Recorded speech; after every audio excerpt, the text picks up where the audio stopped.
elecciones en Venezuela, porque eso es uno de los puntos que de hecho también le preguntaron aquí a Trump, y él no parece para nada afanado en lo que tiene que ver con convocar nuevas elecciones en territorio venezolano. Entonces, hasta ahora, estas nuevas condiciones o esta nueva realidad de Venezuela bajo el mando de Delcy Rodríguez tiene a gusto a los Estados Unidos, que también ha dicho a través del secretario de Energía que lo que van a hacer con el petróleo venezolano que adquieran es que de ahora en adelante el petróleo venezolano lo va a vender Estados Unidos, y la plata que obtenga Estados Unidos por la venta del petróleo venezolano la va a depositar en una cuenta administrada por los Estados Unidos, y allí va a distribuir la plata a Venezuela como ellos consideren que es lo correcto. Pero ha dicho el secretario de Estado que a Venezuela le va a ir mejor porque no va a vender un petróleo descontado como lo vendía antes por las sanciones, sino que lo va a vender a precio internacional. Ricardo.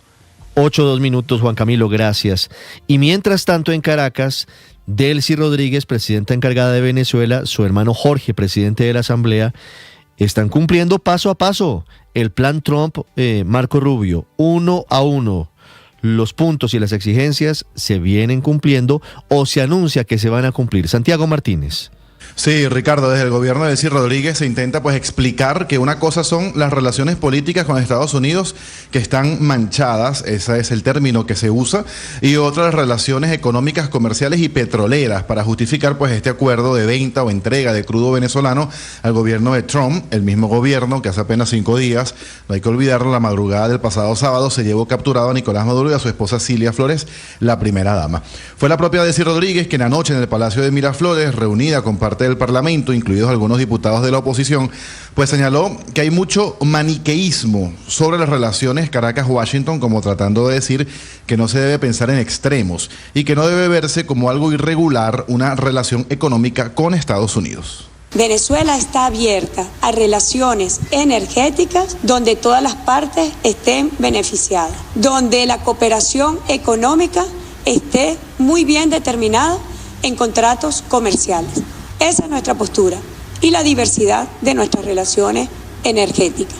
Venezuela tiene una de las reservas petroleras más grandes del planeta. Esos recursos deben estar al servicio del desarrollo nacional. Y nosotros estamos dispuestos, claro que sí, a relaciones de respeto en el marco de los convenios comerciales que respeten la legalidad internacional. Decía la ahora presidenta encargada, Ricardo, que el 70% de las exportaciones venezolanas van a 8 países y de ese 70%, casi 30% va a Estados Unidos, y que eso evidencia la diversificación de las relaciones económicas de Venezuela y que Venezuela mantiene relaciones con Asia, con Medio Oriente y con Europa. Eso sí, reconocía Rodríguez que la estabilidad política en Venezuela no pasa por su mejor momento. Aquí está el Consejo de Vicepresidentes, con instrucciones muy claras del presidente Maduro, quien nos señaló qué hacer en las peores de las circunstancias. Y sin duda alguna Venezuela vive momentos muy delicados para su estabilidad política, para la paz, para la integridad. Pero este conjunto político que hoy se está encontrando acá, el Ejecutivo Nacional, el Legislativo Nacional, debe arrimar hacia esa dirección. Allí en esa reunión, Ricardo, con Delcy Rodríguez, estaba su hermano Jorge Rodríguez, presidente del Parlamento recién instalado el pasado lunes, quien adelantó que es momento de poner orden en el llamado árbol legislativo. Y esto es bastante importante, Ricardo, porque se está planteando ahora entonces una modificación de importantes leyes, de leyes macro, 8 para ser exactos, que tocan temas desde temas penales, comerciales y económicos hasta temas electorales.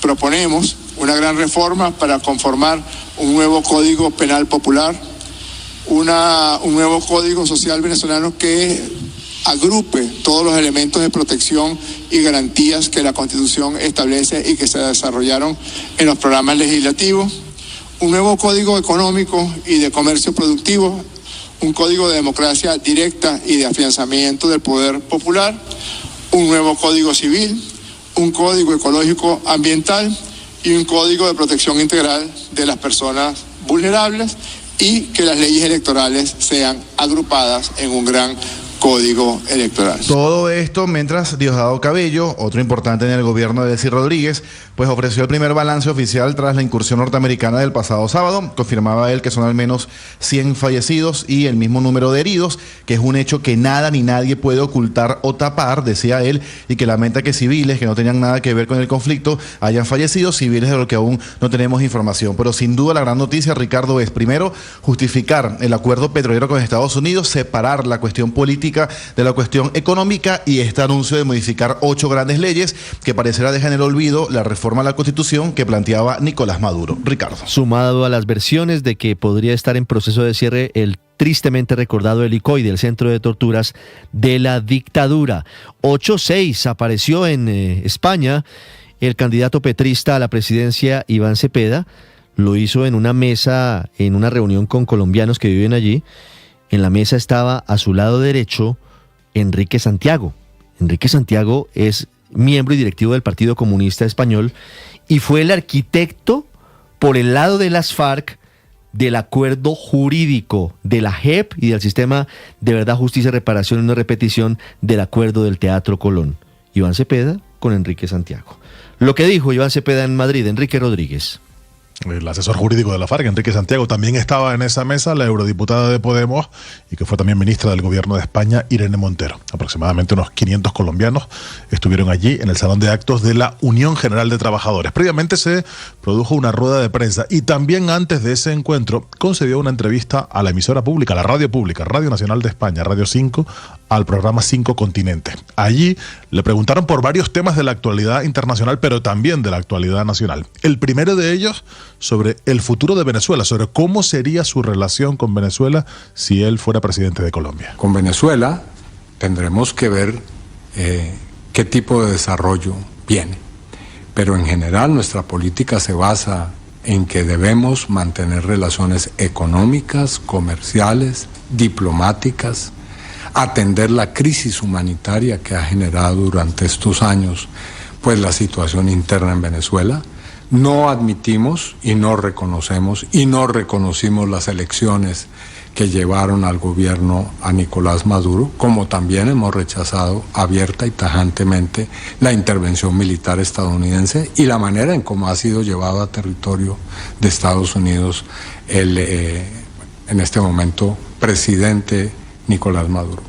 Hablábamos hace unos minutos aquí en Mañanas Blue con el ministro Armando Benedetti y precisamente sobre Armando Benedetti le preguntaron, en este contexto, hablaba Iván Cepeda sobre la corrupción y sobre cómo la lucha contra la corrupción va a ser uno de los ejes, o sería uno de los ejes, de su hipotética acción de gobierno. Y le realizaba esta pregunta el periodista de la sección internacional de Radio Nacional de España, Santiago Barnuevo. Y vamos a poner un ejemplo. Personas como el muy polémico ministro Armando Benedetti, representante de esa maquinaria política tradicional colombiana, ¿tienen espacio dentro de su equipo? Bueno, usted me ha puesto un ejemplo en concreto. No voy a responder con nombres, pero sí con ideas y principios claros. Lo primero es un programa de gobierno que vamos a pactar. En segundo lugar, unas reglas del juego. Y una de esas reglas del juego, yo creo que es muy importante que lo dejemos claro, es que vamos a luchar contra la corrupción. El candidato Cepeda en esa entrevista presumía de su hoja de servicios en lo que se refiere a corrupción y cómo ser una persona que ha estado siempre limpia y ajena a cualquier tipo de circunstancias en ese sentido. Le cuestionaron también sobre el ELN, la violencia en Colombia y sobre unas hipotéticas nuevas negociaciones con el ELN en el caso de que él fuera presidente. Así que sí creo en el proceso de diálogo con el ELN, pero tiene que ser con unas condiciones muy claras. En esta oportunidad avanzamos, pero no avanzamos lo suficiente y lo necesario. Y no podemos seguir dialogando con el ELN eternamente. Ya llevamos, mal contados, 30 años de diálogos con el ELN ininterrumpidos. Bueno, hemos dialogado bastante, es necesario ahora que pasemos a otra fase. Y un último apunte que tenía que ver con la lucha contra las drogas.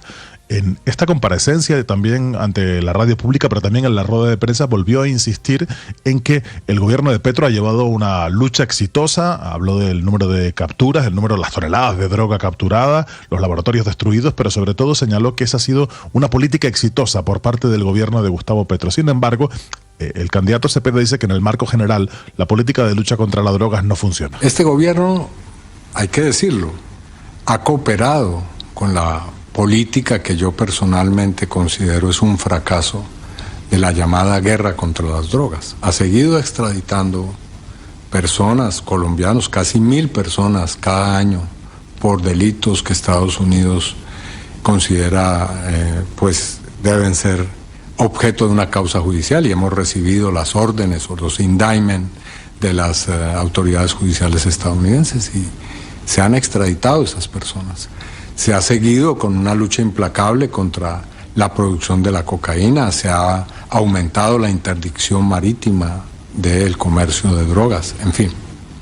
Así que no se le puede reprochar a este gobierno que no haya tenido una política coherente con Estados Unidos.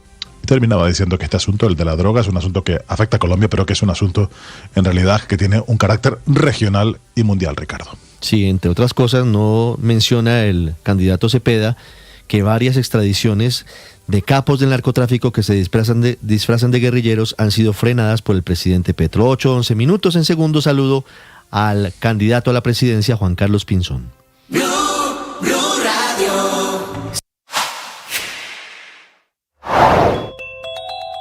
Juan Camilo, el New York Times, en un artículo largo, una entrevista que le concede a este diario el presidente Trump, revela que sus reporteros, mientras hacían la entrevista, estuvieron presentes en el Salón Oval de la Casa Blanca cuando el presidente Donald Trump toma la llamada del presidente Gustavo Petro este miércoles. Antes de hablar de política, hay un accidente a esta hora en el occidente de Bogotá. Nicolás Rodríguez. Ricardo, sí señor, buenos días. A esta hora se registra congestión vehicular en la avenida Ciudad de Cali, esto entre calles 26 y la avenida La Esperanza en sentido norte-sur, por cuenta del volcamiento de un camión en medio de la vía. A esta hora, Ricardo, autoridades de tránsito atienden la emergencia y hay presencia de una grúa para levantar el vehículo volcado que quedó recostado sobre el separador. Asimismo, la carga que llevaba este vehículo, que era de retazos y botellas de vidrio, quedaron regados sobre una calzada, por lo cual hay colaboradores literalmente, Ricardo, con pala y escoba levantando el material que hay sobre la zona. Se estima que en poco menos de una hora la novedad se solucione y se abra por completo este carril y además se disminuya más bien la congestión vehicular sobre la zona. Ahí estamos viendo las imágenes de este accidente, Nicolás, gracias. 8:13 minutos. Señor exministro y candidato presidencial Juan Carlos Pinzón, buenos días. Muy buenos días, Ricardo. Un saludo para usted y toda la audiencia de Blue en toda Colombia y en el exterior. Muchas gracias, doctor Pinzón. Le deseo un feliz año. Antes de hablar de política y de la decisión que usted anunció en las últimas horas de participar en la gran consulta por Colombia, permítame hacer una pregunta acerca de la coyuntura política actual, de la llamada del presidente Petro al presidente Trump en las últimas horas. Usted, como ex embajador en Estados Unidos, ¿cómo ve lo que está pasando, este inicio de desescalamiento de las tensiones entre Bogotá y Washington? Hombre, mire, hace mucho tiempo yo venía diciendo que era fundamental tener una relación diplomática con los Estados Unidos. Pero desgraciadamente lo que hizo el gobierno de Petro fue provocaciones permanentes. Llamaban hacia el presidente de los Estados Unidos, fue a Naciones Unidas a pedir una intervención de China en Europa y en Estados Unidos. Salió y le dijo a los soldados de Estados Unidos en las calles de Nueva York que no le hicieran caso a su presidente. Luego, como no se ha luchado contra el narcotráfico acá y los colombianos hoy están desprotegidos y viendo la expansión criminal, pues a nivel internacional todo eso ha tenido un efecto, porque el narcotráfico colombiano sube por todo el continente y esto va causando problemas. Entonces desertificaron a Colombia. Fuera de eso, lo metieron en la lista Clinton, básicamente por estas situaciones. O sea, muy preocupante todo lo que ha ocurrido, muy preocupante. Y en ese sentido, pues pasa lo que pasó con Venezuela. Evidentemente se llevan al narcodictador Maduro, allá lo guardan, y pues Petro venía apoyando a Maduro por un poco de tiempo y sale incluso a apoyarlo en esta situación. El resultado es que terminan haciéndole una amenaza que, por supuesto, nadie puede estar de acuerdo que haya nunca ninguna intervención de nadie en Colombia, que a Colombia no la toquen ni con el pétalo de una rosa, pero así terminamos. Entonces lo más triste es que la llamada se da es de rodillas, ya en semejante contexto, a 6 meses de que termine el gobierno, llamando a ver si ahora se arreglan lo que no se arregló. Me alegra que haya canales diplomáticos otra vez. Es importante que no se siga deteriorando la relación, pero no podemos seguir en esta situación tan delicada como la que estamos viviendo en estos momentos, y más bien el país lo que necesita es una relación fuerte de cooperación con Estados Unidos en todos los frentes, en seguridad, en justicia, en tecnología, en comercio, en educación. Ese es el tipo de relación que nosotros vamos a tener. Yo ya tuve esa posibilidad como ministro varias veces, como embajador varias veces. Hasta logramos en su momento que el aguacatejas entrara, que la uchuva entrara, que entraran todos esos productos. Y fíjese que eso fue importante en su momento. Entonces yo digo, estas son las cosas que necesitamos. Necesitamos que vengan turistas, que haya inversión y no tener esta dificultad en la que hoy está Colombia, y pues que es una relación de rodillas. Eso es lo que no está bien. Sí. Doctor Pinzón, dice usted que es una relación de rodillas, pero al final también no terminó cediendo el presidente Trump. El hecho de que haya aceptado la llamada, el hecho de que haya enviado ese mensaje al final por sus redes sociales en un tono muy distinto al que había utilizado, ¿no termina mostrándonos que al final los dos tuvieron que ceder en aras de las relaciones binacionales? ¿Usted se imagina si hubieran mantenido unas buenas relaciones desde hace 1 año y medio, 2? ¿Usted se imagina que hubiéramos evitado todo lo que nos pasó? Pues estaríamos en una condición como debe ser y no haber llegado a este punto. Entonces, la buena noticia es, ojalá salgamos de este punto tan grave en que estábamos. Esto es bueno, es para Colombia. Colombia necesita buenas relaciones con los Estados Unidos, que es lo que llevamos diciendo meses, pero resulta que ahora entonces es como si no hubiera pasado nada, como si no hubieran ocurrido las cosas que ocurrieron, como si Colombia no tuviera la peor cifra de narcotráfico en la historia, la peor cifra de minería ilegal en la historia, la mayor expansión criminal en 30 años, la peor cifra de extorsión en la historia, los colombianos llenos de miedo, el terrorismo avanzando, las masacres avanzando, el homicidio avanzando. Eso es el contexto en el que estamos.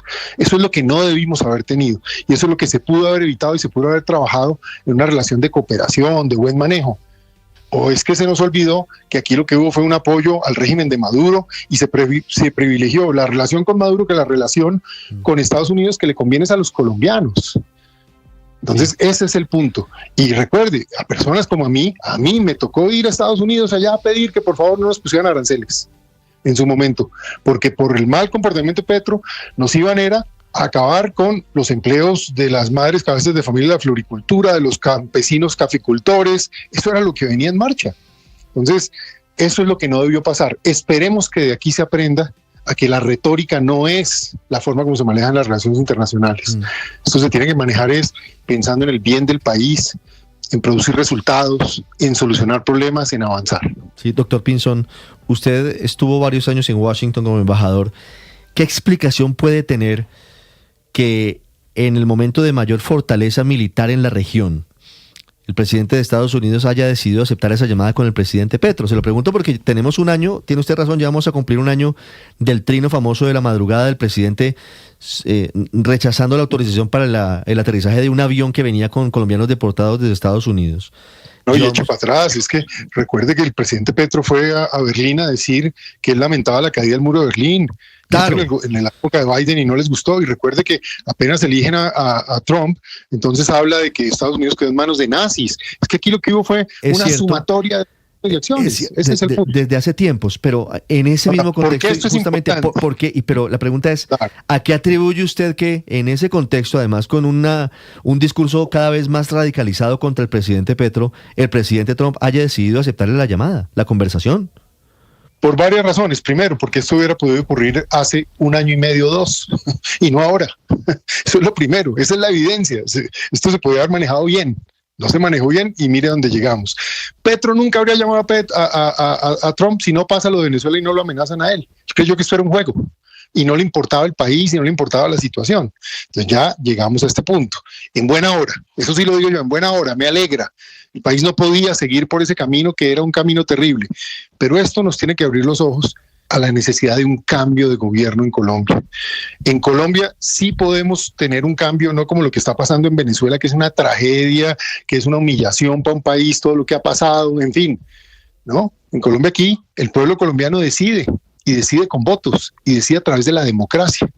Y los colombianos pueden ir a votar libremente, primero en esta gran consulta que vamos a tener para escoger un candidato único, fuerte, que una al país, que recoja múltiples sectores, y que a partir de allí pueda ganar en primera vuelta y tenga Colombia un cambio, un gobierno que tenga puño de hierro con el crimen, persiga la criminalidad, pero al mismo tiempo le da a los colombianos la tranquilidad de que a partir de la seguridad se pueden desarrollar políticas para resolver los temas de la salud, de las pensiones, etcétera, etcétera. Un mensaje final ahí para terminar ese punto, señor. Ricardo. Sí. Y a su pregunta va a ser muy específico. Para Estados Unidos, desde hace muchos años, Colombia es el aliado estratégico número 1. Y a Estados Unidos le interesa que Colombia sea ese aliado. Y a Colombia le conviene y le interesa ser ese aliado. Esa es la razón fundamental también por la que siempre hay esa disposición a hablar con Colombia. Y por eso hoy se abre esta puerta. Ojalá no la vuelvan a cerrar. Ojalá Petro se comporte con racionalidad de aquí al mes de agosto y esto pueda resolverse. Y cuando yo llegue a la presidencia, si Dios lo permite y el pueblo colombiano así lo decide, podamos encontrar una relación estable que sirva para hacer rápido cooperación en seguridad, en tecnología, en comercio, en educación y en temas de minerales críticos. Sí, doctor Pinzón, hablando de política, usted ya se me adelantó, se me anticipa, pero quiero preguntarle por los términos de referencia, por los términos de, si me permite el símil del contrato, del acuerdo para que usted entre a la gran consulta por Colombia, para participar de esa consulta del próximo 8 de marzo. ¿Cuáles son las condiciones, cuáles son los ejes? ¿Y por qué no se había dado antes?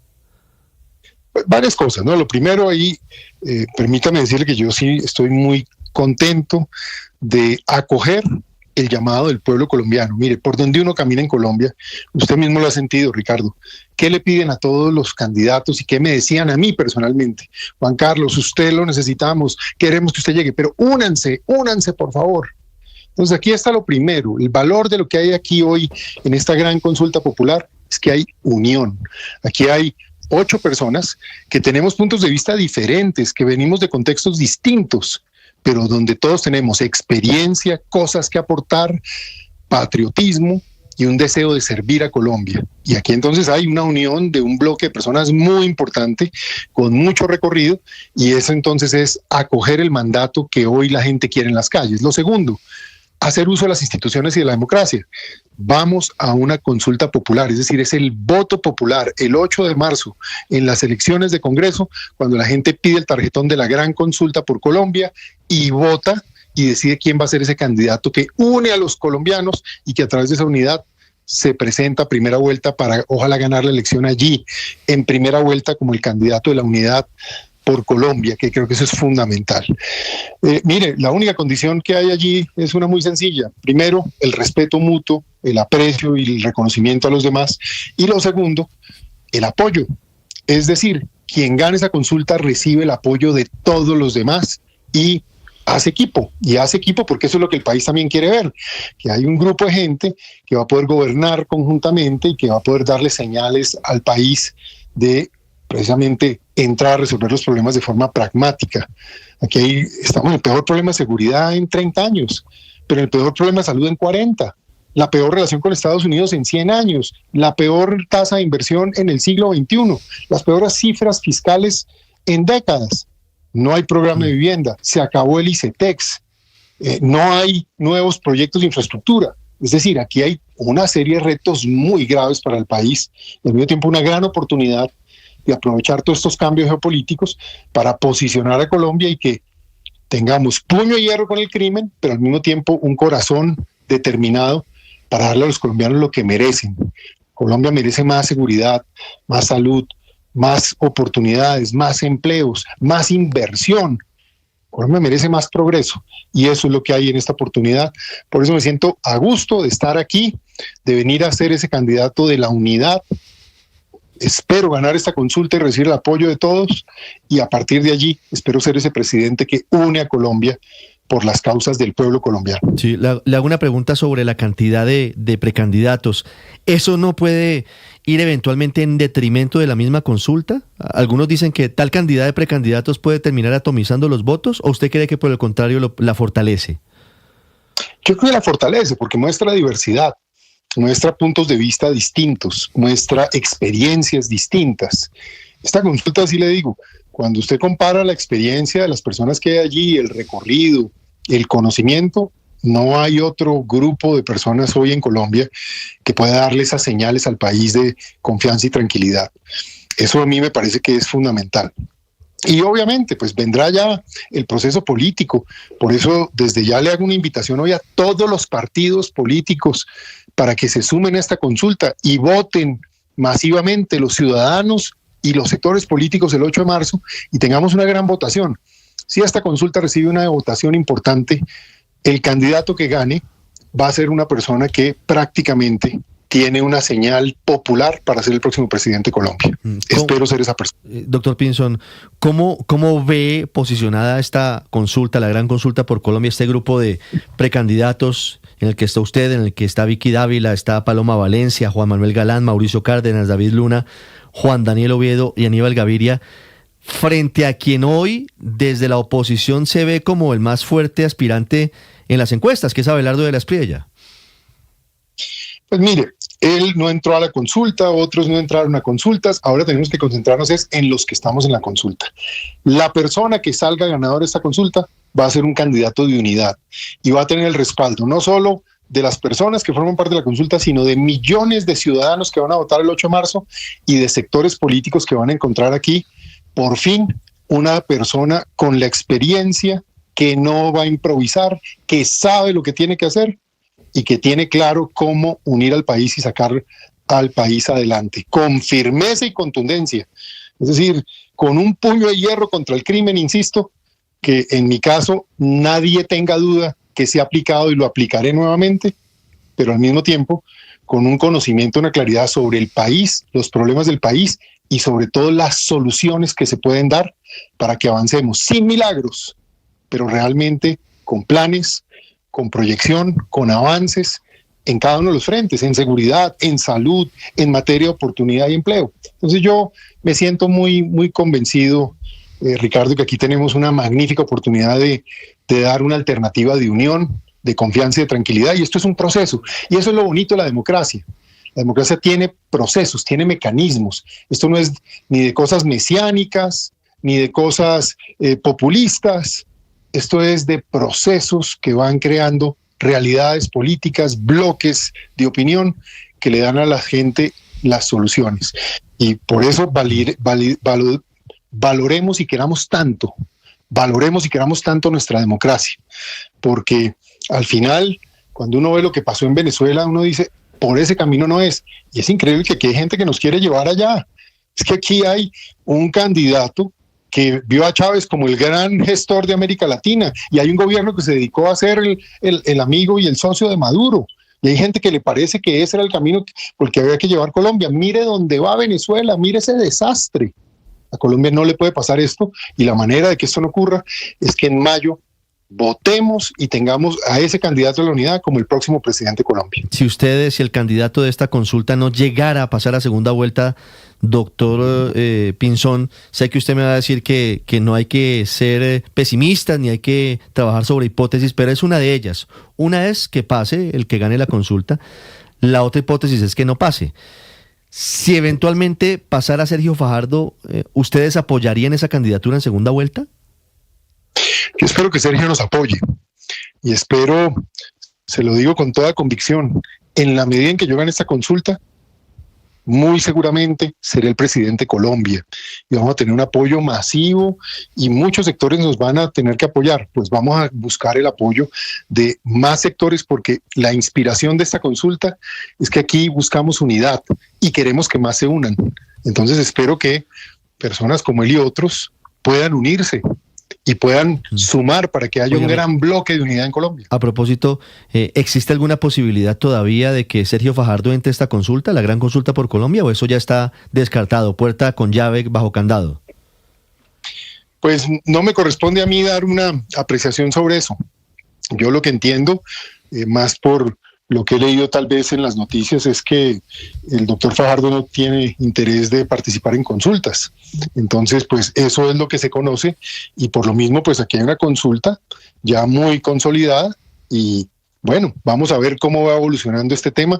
Esto ya, a partir de hoy estamos a 60 días precisamente de que esa consulta se dé, de que tengamos las elecciones de Congreso. Necesitamos un Congreso grande, un Congreso fuerte, unas mayorías que realmente crean en la libertad, en la democracia, en que se opongan a la criminalidad. Necesitamos unas mayorías en el Congreso que al mismo tiempo no quieran jugarle a estas aventuras a lo Chávez o a lo Maduro que algunos quieren mover aquí, que no le jalen al narcocomunismo y que al mismo tiempo sean gente pragmática que quiera ayudar a resolver los problemas que ya dijimos tenemos en grandes crisis y que el país necesita un cambio. Yo quiero liderar ese cambio, quiero ganar esa consulta, espero ganarla, espero tener el apoyo de este equipo de consulta que es extraordinario y sumar otros sectores, así como tener unas mayorías importantes en el Congreso. 8:31 minutos, doctor Juan Carlos Pinzón, muchas gracias y muchos éxitos en la gran consulta por Colombia. Ricardo, muchas gracias y mucho ánimo Colombia, estamos en momentos duros, pero aquí hay un camino, Colombia tiene futuro y esta gran consulta es la manera, voten masivamente porque aquí está la unidad que está reclamando el pueblo colombiano. Muchas gracias, doctor Pinzón. Héctor, ya son 8 precandidatos los que están en esta consulta. Sí, y contando, porque todavía dicen que pueden llegar otros. Uno o dos. Mencionan a Enrique Peñalosa. Así es. Que no sé si finalmente llegará, y sí, hay otros que podrían Daniel Palacios, eventualmente llegar, pero Daniel Palacios, pero ya 8 son bastante, ¿no? Al elector le va a costar un poco de trabajo el que decida votar en la consulta, escoger entre tantos candidatos. Pero a mí, pues, mi postura personal, pues obviamente es yo lamento, digamos, que esta consulta se la haya tomado la derecha más radical, digamos, que no es la más radical porque surgió la más radical de Abelardo de la Espriella, pero que esta consulta pues se la haya tomado Vicky Dávila y el Centro Democrático y el doctor Pinzón, y hayan borrado a unos candidatos de centro derecha o que pertenecieron al Partido Liberal en el pasado, como Juan Manuel Galán o David Luna. Pero bueno, esa es la candidatura, pero la consulta terminó en eso, terminó en la consulta de la derecha, y bueno, está bien. A mí me molesta, debo decir la verdad, me molesta mucho que engañen, que intenten engañar a la gente diciéndole que es la consulta de la unidad cuando la propuesta es la división, porque es unámonos los que estamos contra los otros para consolidar la división del país. Es garanticemos la división del país, nosotros de un lado y los otros del otro. Entonces que no manoseen la palabra, unidad, porque se están uniendo los unos para vengarse de los otros. Todo el discurso del doctor Pinzón o para hacer política y buscar para vengarse de los otros. No, claro, obvio, nadie habla de venganza porque entonces, es el lenguaje civilino de los políticos. Es el lenguaje civilino de los políticos. No. Es que el lenguaje del doctor Pinzón es un lenguaje muy impostado. Y déjeme terminar con esto para no alargarme. Realmente toda su puesta en escena es una puesta molesta. Yo no sé si ustedes lo vieron, pero parecía una parodia en realidad el día de la captura de Maduro, disfrazado de presidente. Todo el mundo pues estaba, el 3 de enero era un festivo, era un día de fin de año, etcétera, y el señor salió disfrazado de presidente, en corbata, con una bandera atrás, dando un discurso, jugando a ser presidente de la República. Toda esa puesta en escena impostada de una persona que no le dice al país de dónde salen los millones de pesos que está usando para financiar ilegalmente una campaña, porque él no podía estarlos gastando todavía, porque no está en campaña.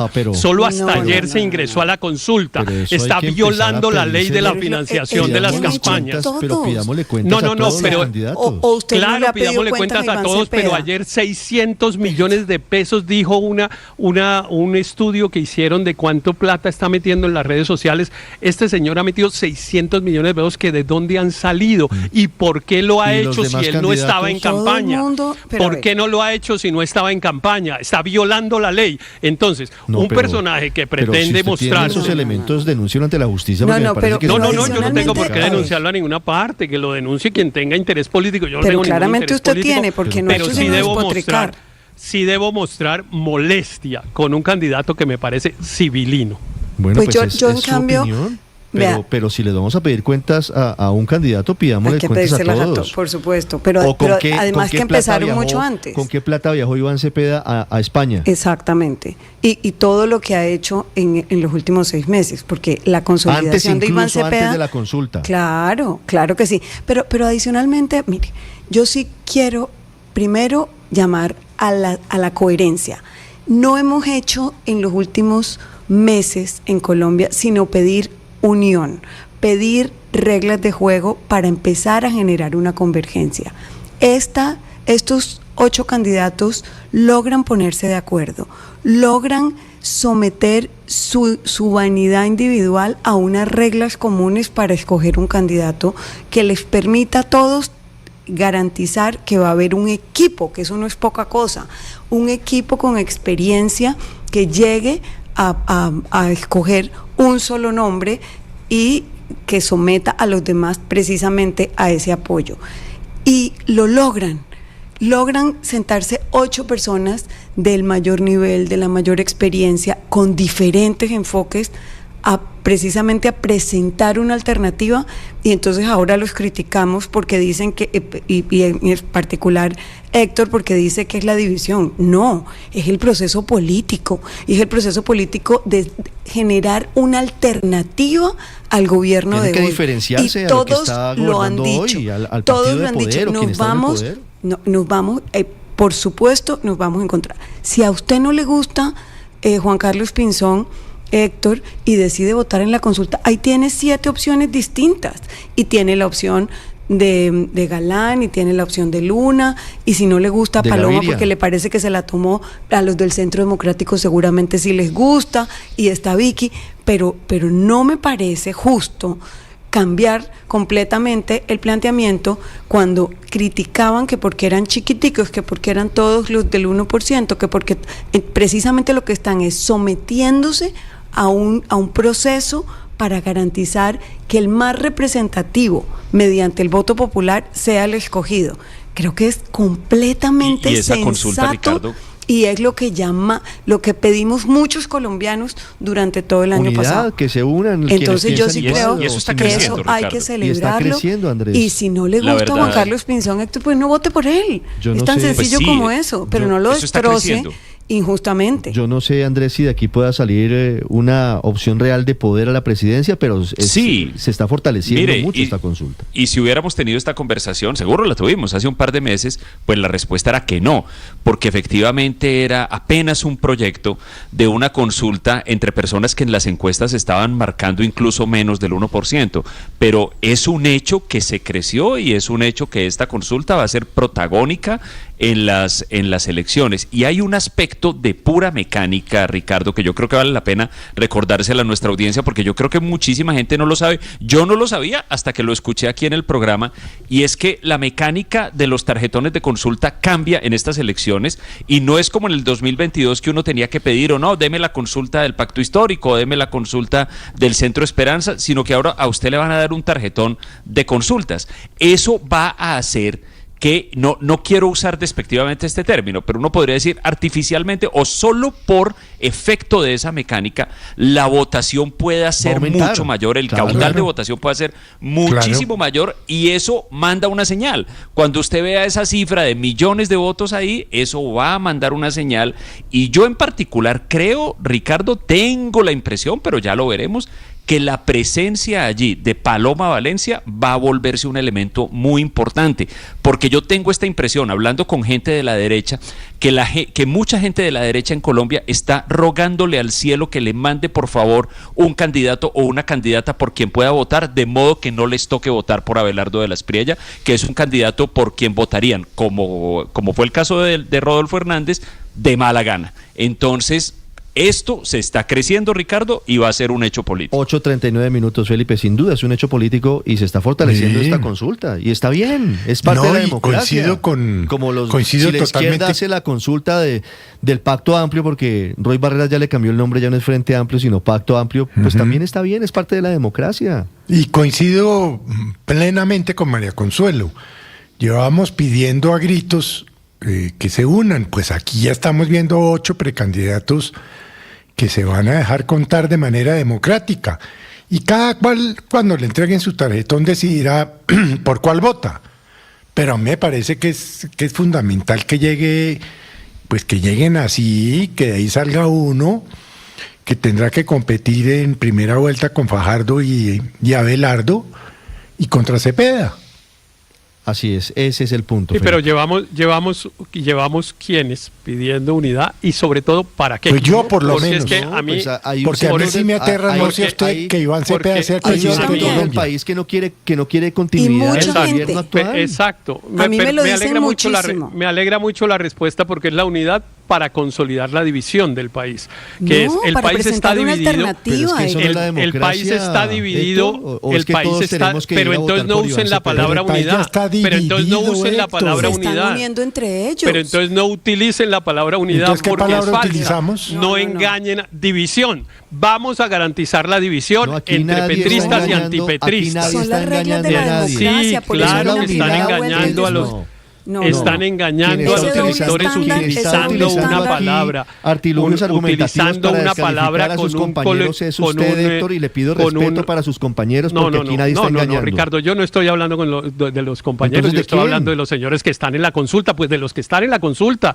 Entonces yo no estoy hablando de ninguno de los compañeros. No, pues sí, pues pueden estar utilizando la palabra, pero ellos no tienen ningún interés en estar engañando a la gente. Los que lo están engañando son los políticos, como el doctor Pinzón, que utilizan unas expresiones que tienen un contenido que no es el que es de verdad, porque ellos no están llamando a la unidad del país, están llamando a la unidad de un grupo antipetrista para oponerse a los petristas. Para oponerse a los petristas, es decir, lo que están llamando es a consolidar la división en la que hemos estado los colombianos en los últimos años y de la que la mayoría de los colombianos efectivamente mostramos molestia de que estemos así. Lo que no queremos es estar así y lo que estos señores están proponiendo y lo que los señores y lo que estos señores están, sí, pero yo tengo derecho a dar mi opinión, demostrarle a los demostrarle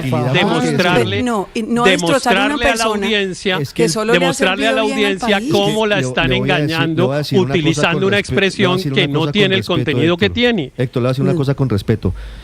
Usted puede expresar aquí, como siempre lo ha hecho, su opinión. Creo que el tono de descalificación personal hacia un candidato es lo que sobra en la explicación del descalificación injusta, además. Porque que a usted no le guste, en la opinión de quién. Injusto en la opinión de quién y que a otros les parezca un señor inteligente y etcétera. Exacto, por eso es justa en mi opinión.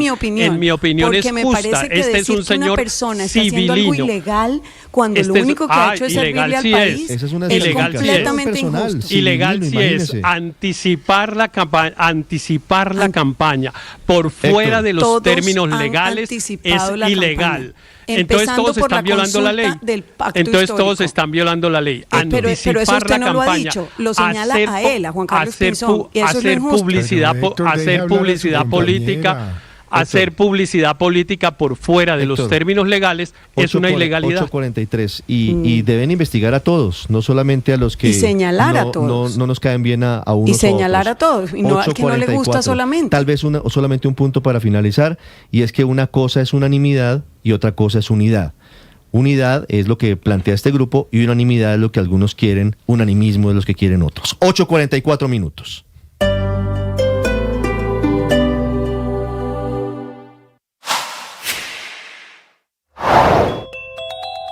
Juan Camilo, el New York Times, en un artículo largo, una entrevista que le concede a este diario el presidente Trump, revela que sus reporteros, mientras hacían la entrevista, estuvieron presentes en el Salón Oval de la Casa Blanca cuando el presidente Donald Trump toma la llamada del presidente Gustavo Petro este miércoles. Ricardo, le estaban haciendo una entrevista al presidente Donald Trump y de un momento a otro el presidente interrumpió la entrevista para recibir la llamada con el presidente colombiano y le dijo a los periodistas, pueden quedarse, pero solo si se mantiene el contenido de todo lo que diga en esta llamada off the record. Y pues naturalmente los periodistas se comprometieron a esto. También, además del presidente Donald Trump, estaba el secretario de Estado Marco Rubio y el vicepresidente J.D. Vance. Dice en este relato el New York Times que después de la llamada del presidente Donald Trump le dictó a uno de sus asesores que escribiera la publicación en en su red social Truth, diciendo que el presidente colombiano había llamado para, abro comillas, explicar la situación sobre las drogas saliendo de los campos rurales de cocaína en Colombia, y que Trump lo había invitado a visitar Washington. La llamada, según lo que dice el Times, bueno, ya esto lo habíamos comentado, tomó un tiempo de alrededor de 1 hora, y parece, también esto lo hemos comentado a partir de las primeras informaciones que hemos tenido de la llamada y del tono positivo, que disipan cualquier tipo de amenaza inmediata militar por parte de los Estados Unidos. Recordemos que hace tan solo unos días, nada más el pasado domingo, el presidente Donald Trump había tenido comentarios muy duros frente a Colombia, diciendo, bueno, que el país estaba enfermo, que el presidente también, y sugiriendo entonces o abriendo la puerta a una posible acción militar en Colombia.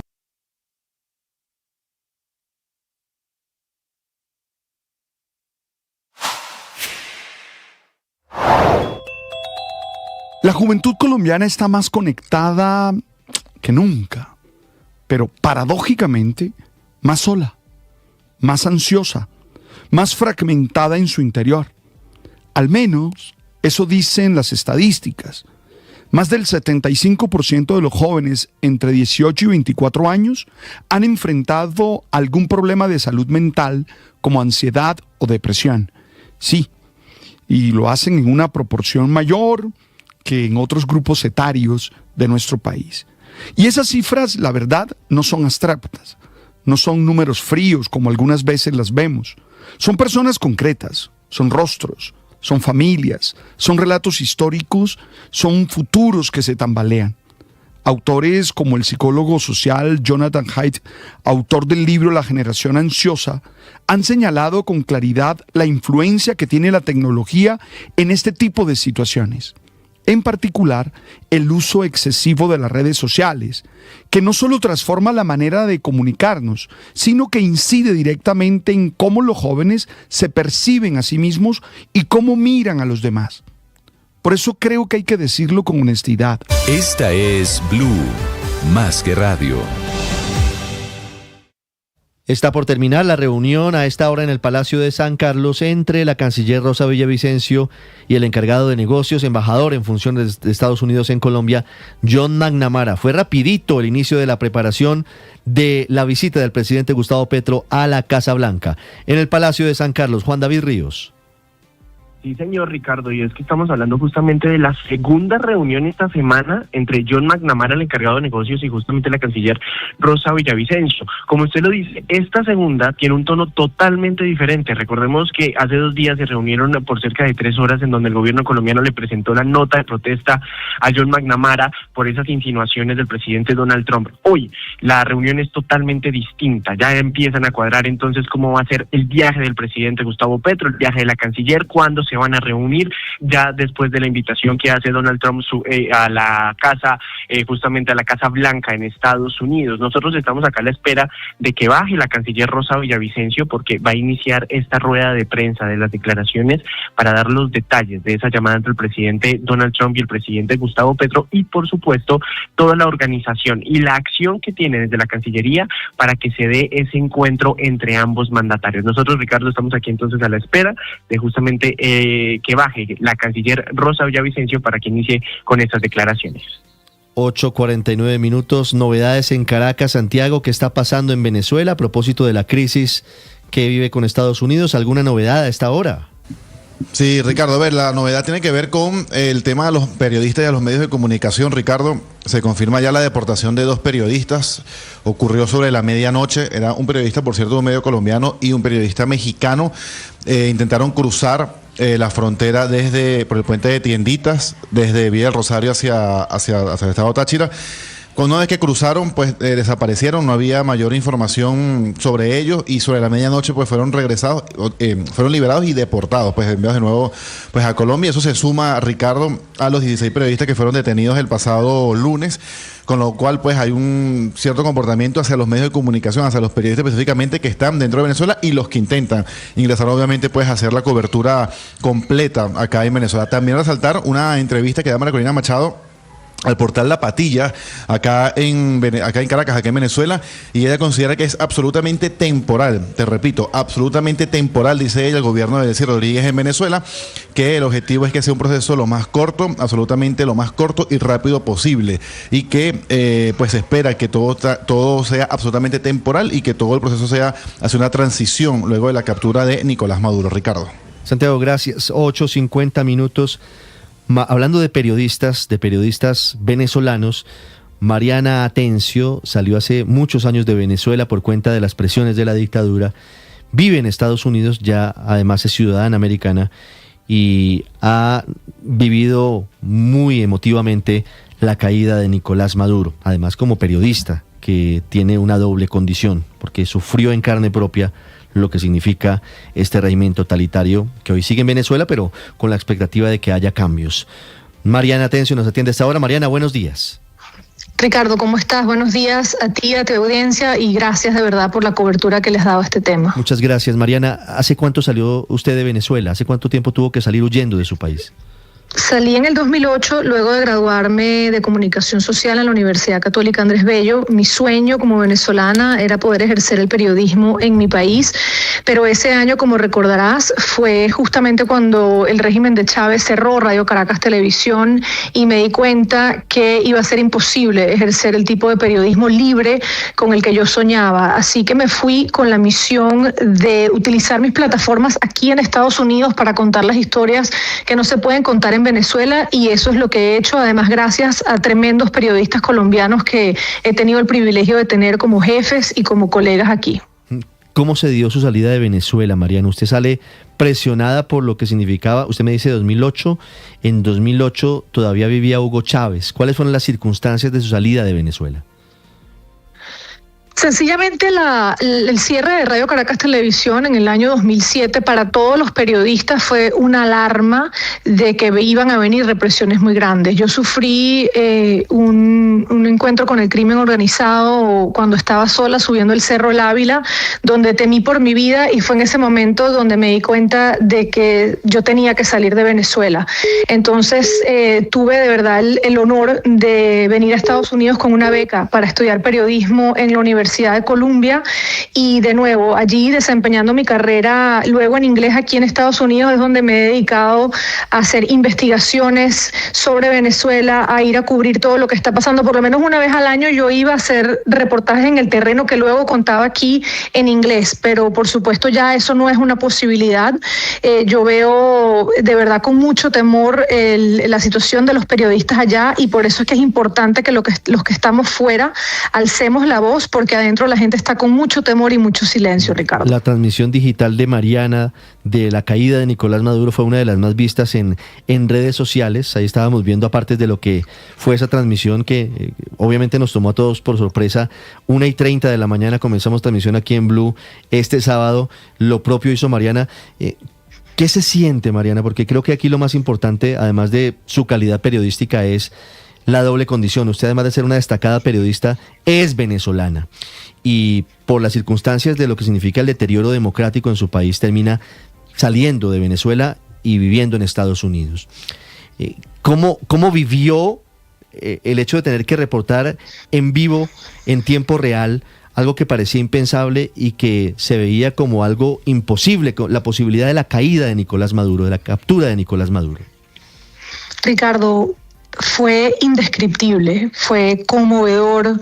Todavía, a casi una semana, uno se levanta en las noches y piensa, esto fue un sueño, porque realmente este es un régimen que se ha aferrado al poder durante las últimas 2 décadas, y no nada más eso, sino que ha socavado las bases, la riqueza de nuestro país de una manera que yo creo que ni siquiera sabemos. O sea, sabemos es la punta del iceberg en este momento. Entonces, el ver como venezolana, como periodista, a Nicolás Maduro y a Cilia Flores, después de que él se había burlado del presidente Trump durante meses, esposado y siendo llevado a esa corte en Nueva York, ambos, es algo que todavía los venezolanos es despertar de un trauma colectivo del cual hemos tenido que pasar casi a nuestro subconsciente para poder sobrevivir.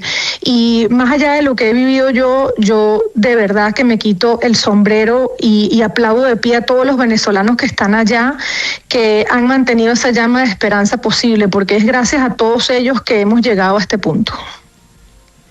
Mariana, es un trauma colectivo para poder sobrevivir. Precisamente por eso muchos venezolanos tuvieron que adaptarse, digamos, a las nuevas circunstancias de vida a lo largo de estos 25 años, casi 3 décadas, y se acostumbraron a vivir bajo el régimen, para bien o para mal, ganando poco, ganando mucho, pero se adaptaron a eso. ¿Usted cómo cree que esto cala, no solamente en las milicias y en los militares y en los 6 millones de funcionarios del Estado venezolano, sino en mucha gente que no conoce otra manera distinta de vivir, porque llevan 3 décadas en este modo, digamos, en este trato de vida? ¿Usted cómo siente? Y si allí también hay en ese momento de alguna manera un trauma, que es la palabra que usted utiliza para hacer su propia descripción. Muy acertada tu pregunta. Son generaciones que nosotros hemos perdido como venezolanos. Son generaciones que se han acostumbrado a estas atrocidades en términos de violación de derechos humanos, generaciones que se han acostumbrado a lo que es la noción siquiera del empleo. Eso ya es una cosa que es difícil allá, que no existe, a que la corrupción y a que las requisas y a que las instituciones estén completamente socavadas, a que te pare un policía y tú temas por tu vida más que pienses que está allí para protegerte. Entonces vamos a tener que desaprender todo lo que este régimen, y gracias por supuesto al libreto cubano, le impuso a la población venezolana.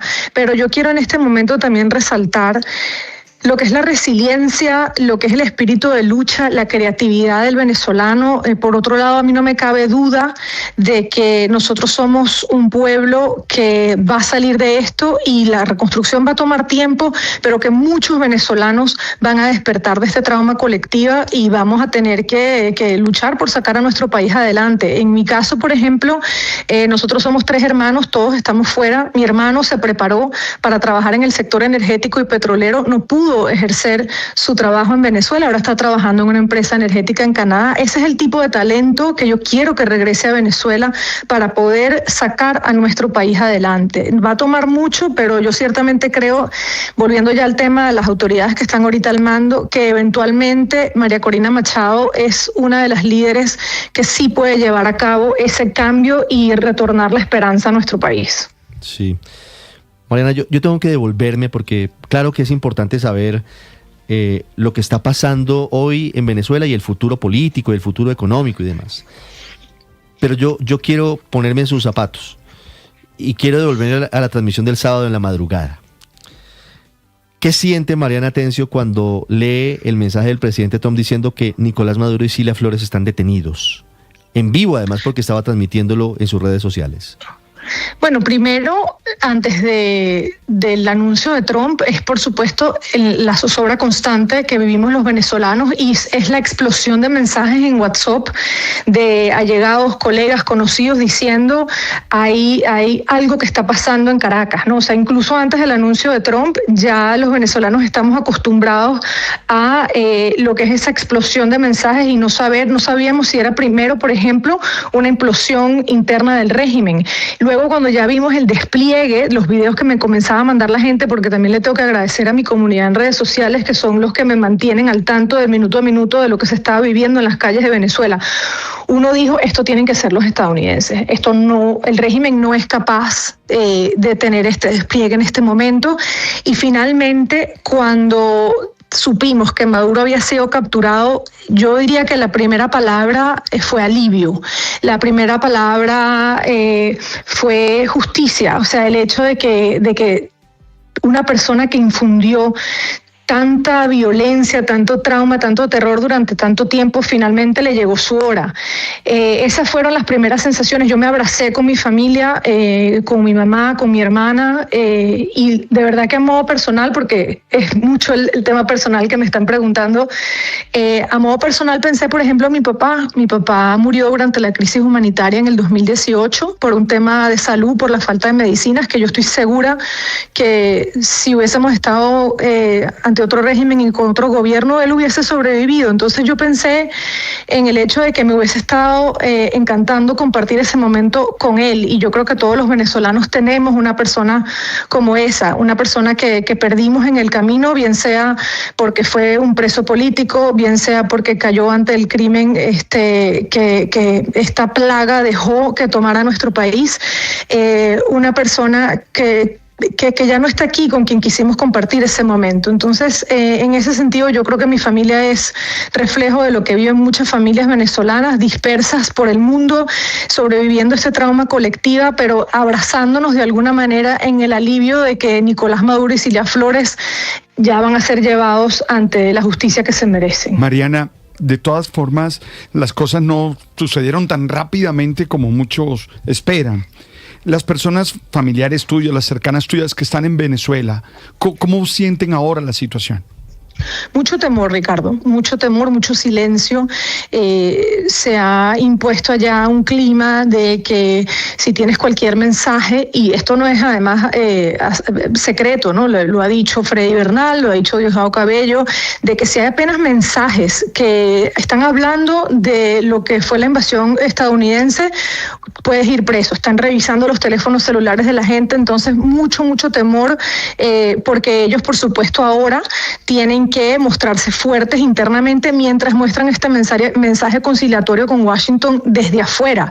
Así que yo creo que todavía los venezolanos allá no han podido exhalar, no han podido expresar cómo se sienten. Yo creo que vienen tiempos difíciles porque el régimen ahora, además de mostrarse fuerte internamente, tienen que, de alguna manera, ellos saben entre ellos que entregaron a Nicolás Maduro, pero ahora tienen que buscar chivos expiatorios, si se quiere, entre la población en general. Entonces me da mucho miedo por la gente que está allá, por mi familia, amigos, tantas personas.